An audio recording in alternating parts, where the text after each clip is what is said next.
গুরবাজের কথা বলছি, সে সারা রাত ঘুমাতে পারে নাই, 7টা কি 8টার দিকে ঘুমিয়েছে। তার তার রুমের মধ্যে হুট করে কয়েকজন এসে without any appointment, without any informing the team management whatsoever, গিয়ে জাস্ট নক করে তার রুমে ঢুকে গেছে। তো আমাকে গুরবাজ এসে বলতেছে what is this. Say 10-15 minute ধরে কনফিউজ ছিল যে কি হচ্ছে, কারণ তার কাঁচা ঘুম, সে বুঝতেছিল না কি হচ্ছে।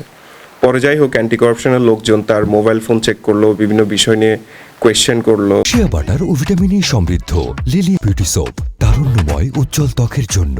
রিমার্ক। তো পরবর্তীতে অ্যান্টি করাপশন যাওয়ার পর গুরবাজ আফগানিস্তানের অ্যান্টি করাপশন ইউনিটকে কল দিয়ে জিজ্ঞেস করলো যে এইভাবে কি ফাংশন করতে পারে কিনা অ্যান্টি করাপশন। পরে আফগানিস্তানের অ্যান্টি করাপশন ইউনিট থেকে তাকে বলল অবশ্যই ফার্স্টে ম্যানেজারকে ইনফর্ম করতে হবে, ম্যানেজার প্লে। তো আরও বেশ কিছু স্ল্যাং ইউজ করেছে, বাট বলতে পারছি না, কিন্তু বিষয়টা খুবই আমাদের দৃষ্টিকটু মনে হয়েছে।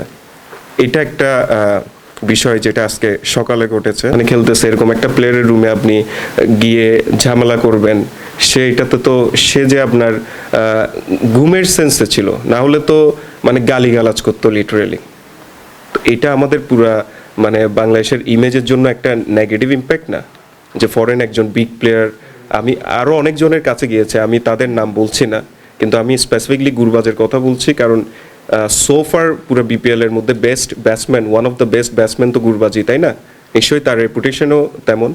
তো অ্যান্টি করাপশনের উচিত ছিল এরকম একটা প্লেয়ারের কাছে যাওয়ার আগে অ্যাটলিস্ট, ঠিক আছে, যারা ছোট ছোট প্লেয়ার আছে তাদেরকে আমি কেয়ার করলাম না, এটা আমরা মানিয়ে নিলাম বা সামহাও এটা মিডিয়ার বাইরে রেখে দিলাম, কিন্তু বড় একটা প্লেয়ারের সাথে এই টাইপের বিহেভিয়ার হবে, এটা তো আসলে না সে মেনে নিতে পারবে, না আমরা মেনে নিতে পারবো। তো অনেক বিষয় থাকে যেগুলো আমরা হয়তো মানে দেখি না, বাট অ্যাকচুয়ালি প্রত্যেকটা ম্যাচের পর এক একজনের কন্ডিশন এক এক রকম হয়ে যায়। তো এত ইন্টেন্স একটা সিচুয়েশনে আমরা যখন ক্রিটিসাইজ করি, যদিও ক্রিটিসিজম অলওয়েজ গুড, বাট আমরা যখন পয়েন্টলেস ক্রিটিসাইজগুলো করি সেগুলা মানসিকভাবে অনেক বেশি বিপর্যস্ত করে ফেলে। তো যাই হোক, এই ইনসিডেন্টগুলো আমি বলতাম না অবশ্য। আমার আজকে মেইন যেই কয়েকটা পয়েন্ট, সেখানের মধ্যে একটা পয়েন্ট হচ্ছে ইন্টিগ্রিটি ইউনিটকে নিয়ে। তো ইন্টিগ্রিটি ইউনিটের বিসিবি একটা ডিসিশন নিয়েছে, এবার ইন্টিগ্রিটির বিষয়ে কোনো ছাড় দেওয়া হবে না, কিন্তু এই ছাড়টা এমনভাবে দেওয়া হয়েছে তারা আইসিসির রেগুলেশনটাই মানতেছে না। তো এইটা বেশ একটা মানে উইয়ার্ড একটা সিচুয়েশনের মধ্যে চলে আসছে, যে আইসিসির যে রুলস রেগুলেশন, এই রুলস রেগুলেশনও যদি ব্রেক করে একটা আপনার লিগ আয়োজন করা হয়, সেটার আসলে সাইড ইফেক্ট কতটা ভালোর দিকে নিয়ে যেতে পারে।